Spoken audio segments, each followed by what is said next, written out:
These are big challenges, no doubt. But having studied power and status for over 20 years, I assure you that women can triumph in the face of these problems if we focus on the right one.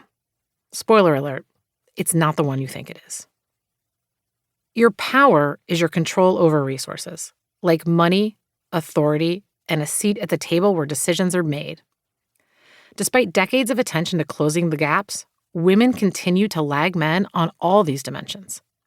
I could cite depressing power statistics for days, but here are a few of my favorites. At the current rate of progress, the global gender pay gap will persist for 169 more years, even though women in many countries are more educated than their male peers and are consistently rated as equal or better leaders. When transgender people transition from male to female, their pay drops about 1/3. In contrast, those who transition from female to male continue to earn as much or more after transition as they did before. Women are significantly less likely than men to be promoted from entry-level to first-time manager, a finding known as the broken rung. For every 100 men promoted to manager in 2023, only 87 women were promoted. For Black women, that number dropped to 54 promotions per 100 male counterparts.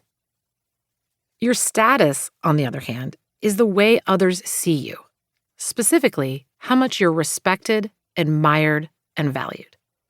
Women are disadvantaged here, too. We are disproportionately denied opportunities to have our ideas and contributions presented, acknowledged, and rewarded. Take interruptions as just one example. When you're interrupted, you're literally silenced. Interruptions deny the speaker an opportunity for influence and are a subtle, important way that we communicate how much we value others' contributions. When Tanya Jacoby and Dylan Schweers studied 11 years of conversations in a 9-person work group, they found that the women were disproportionately silenced. A quarter of the group members were women, and they did 25% of the talking, but accounted for 1/3 of the interruptions.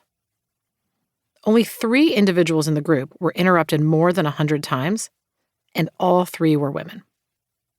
What makes these findings particularly noteworthy is the prestige of the specific work group in question, the United States Supreme Court. Despite their credentials and objective success, Justices Ruth Bader Ginsburg, Sonia Sotomayor, and Elena Kagan were all interrupted significantly more than their male colleagues.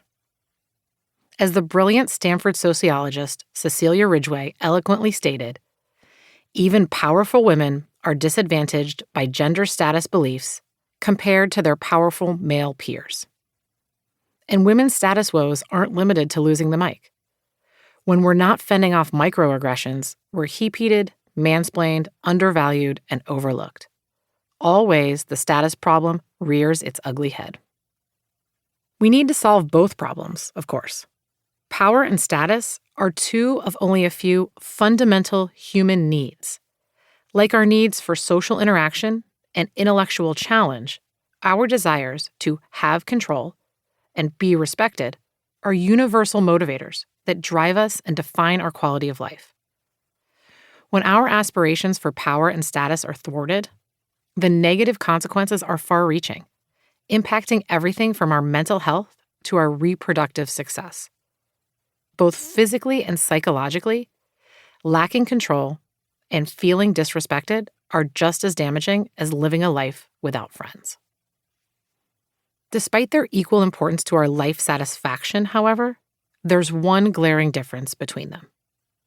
Both as individuals and as a society, we've primarily focused, perhaps over-focused, on increasing women's power while neglecting their status. In their groundbreaking book, The Power Code, acclaimed journalists Katty Kay and Claire Shipman acknowledge the importance of status for women, but astutely label it one of power's underrated cousins. We see evidence of this everywhere we turn. I chuckled when this post from digital health strategist Lauren Howard crossed my LinkedIn feed. Women really only want 3 things.